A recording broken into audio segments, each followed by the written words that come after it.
ഉന്നയിച്ചുകൊണ്ടാണ് നമ്മുടെ ഈ സമത്വം, സാഹോദര്യം, മതേതരത്വം തുടങ്ങിയ ആശയങ്ങളൊക്കെ സംരക്ഷിക്കുന്നതിന് വേണ്ടി അവർ പരിശ്രമിച്ചത്. അപ്പം അങ്ങനെ നോക്കുമ്പോൾ പുതിയ സമൂഹത്തിൽ നമ്മുടെ ഈ കേരളീയ പരിസരത്തിൽ പോലും ഗുരുവൊക്കെ ആത്യന്തികമായി വിശ്വസിച്ചിരുന്ന ആശയങ്ങളിൽ നിന്നൊക്കെ നമുക്കും വളരെ പിന്നോട്ട് പോകേണ്ട ഒരു സാഹചര്യം. സിനിമയ്ക്ക്, ഒരു ചലച്ചിത്രത്തിന് ഒരു പേരിടുമ്പോൾ പോലും നമ്മൾ ശ്രദ്ധിക്കേണ്ടിയിരിക്കുന്ന ഒരു കാലത്താണ്.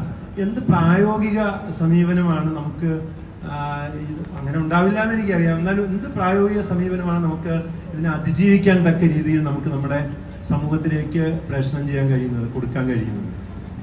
അല്ല, പ്രായോഗികമെന്ന് പറഞ്ഞാൽ ഇപ്പോൾ പ്രായോഗികതയെ നമ്മൾ ഇമ്മീഡിയറ്റ് ആയിട്ടുള്ള ഫലപ്രാപ്തി എന്നതുമായി ചേർത്ത് വെക്കരുത്. നമുക്ക് പലപ്പോഴും ഉള്ള ഒരു പ്രശ്നം പ്രായോഗികമായതെല്ലാം ഉടനടി ഫലം ഉണ്ടാക്കുന്നതാണ് എന്നാണ്. ഞാൻ ഗാന്ധി വളരെ പ്രായോഗിക ശേഷി ഉണ്ടായ ഒരാളെന്ന് കരുതുന്ന ആളാണ്.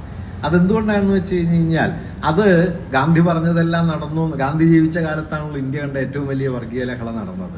ഗാന്ധി ജീവിച്ചിരുന്ന കാലത്താണ്. പക്ഷെ ഗാന്ധിക്ക് വലിയ പ്രായോഗിക ഫലം ഉണ്ട് എന്ന് ഞാൻ കരുതുന്നു.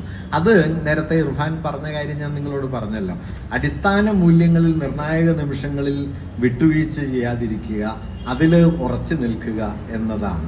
അത് പ്രായോഗികതയുടെ ഏറ്റവും ഉയർന്ന തലം അതാണ്. അതായത് പ്രായോഗികത എന്ന് പറയുന്നത് അപ്പപ്പോൾ ആവശ്യങ്ങൾക്ക് വേണ്ടി നടത്തുന്ന ഒത്തുതീർപ്പുകൾ നിശ്ചയമായിട്ടും വേണ്ടി വരും. പക്ഷെ ചില അടിസ്ഥാന വിഷയങ്ങളിൽ നമ്മൾ ഒരു ഒത്തുതീർപ്പിനും സന്നദ്ധാവാതിരിക്കുക. ഇപ്പൊ ഗാന്ധിയെ സംബന്ധിച്ചാണെങ്കിൽ വിഭജന സമയത്ത് അദ്ദേഹത്തിന് പറയായിരുന്നു, ഞാൻ മുൻകൂട്ടി പറഞ്ഞതാണല്ലോ, ഞാനാണല്ലോ ഇതെല്ലാം പറഞ്ഞതെന്ന്.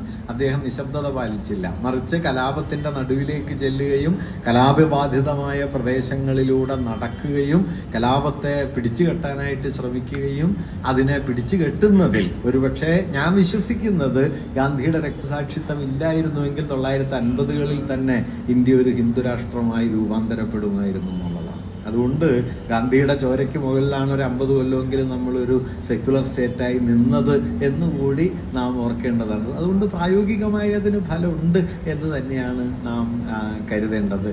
എന്താണെന്നറിയോ, ഗാന്ധി 20-കളിൽ വന്നില്ലെങ്കിൽ തിലകന്റെ എക്സ്റ്റൻഷനായി ഇവിടെ അടുത്ത ചുവട് വയ്ക്കാവുന്ന ഒരാൾ സവർക്കറായിരുന്നു.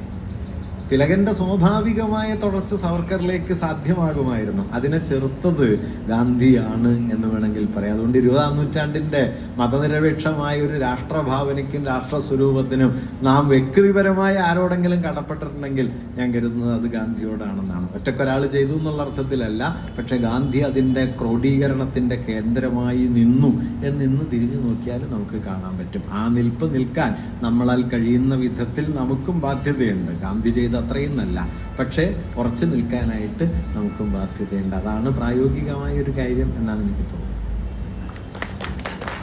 ചർച്ചകൾ